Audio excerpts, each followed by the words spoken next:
All right, this is your isometric foot support.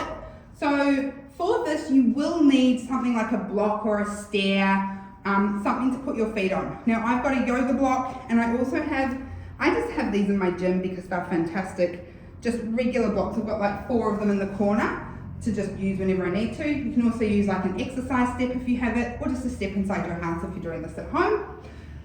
It needs to be solid enough that you're going to stand on it though. So I'm going to show you first with my Wonder Blocks.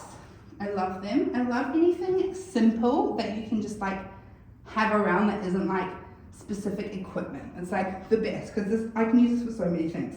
Anyway, that's my spiel on that. Isometric footholds. So we're going to go through single and double. We're going to start with double, and they look super simple, and they really are. It's just about activation.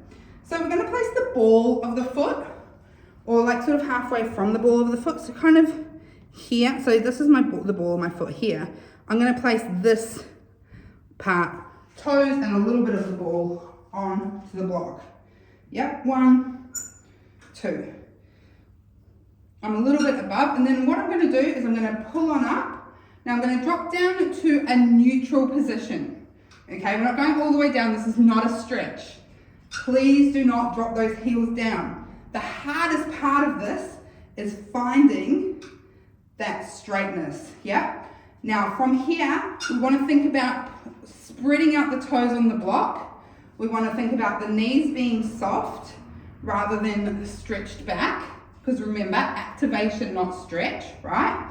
And we want to think about actively using our intrinsic foot muscles. So those really little muscles in our feet are all going to be working together to find this lovely support for our foot.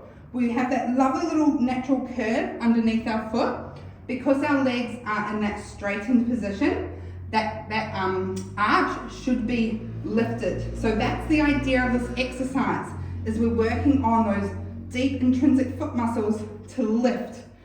So this is your 2 feet, and then I'll just take it this way so you can see, and then I'll come a bit further forward. I'll just quickly go over it. So 2 feet, boom. Same thing, standing here, lifting up through. We're not dropping down. Everything's feeling nice and active. Single foot, same thing, coming onto the block, exactly the same placement, and then exactly the same. That foot can go wherever you want it.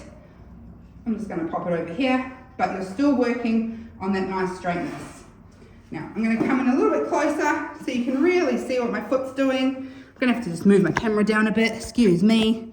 All right, so here we go. I'm going to use this foot. So this is the magic. You are here. You're not here. You're not here. You are here. Look, and there are other exercises where you might do that. But for this one, we're here. And hopefully you can see, I have this lovely little arch through my foot that I'm keeping active.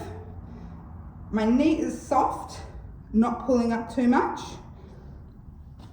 But we're really working those beautiful, deep, intrinsic foot muscles for this one.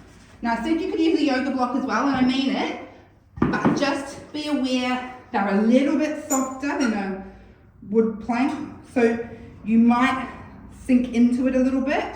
And you can see, if I show you a side on, you do kind of, depending on the type of yoga block, sink backwards. It kind of comes up. So you just do need to be aware of what kind of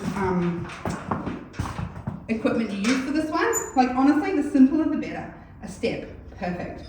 But make sure if this is something that you're going to do in your program, that it's something that you're able to repeat and use and grab each time. Main thing of this one, make sure that foot is flat. You're not dropping the heel down. It's activation, not stretch.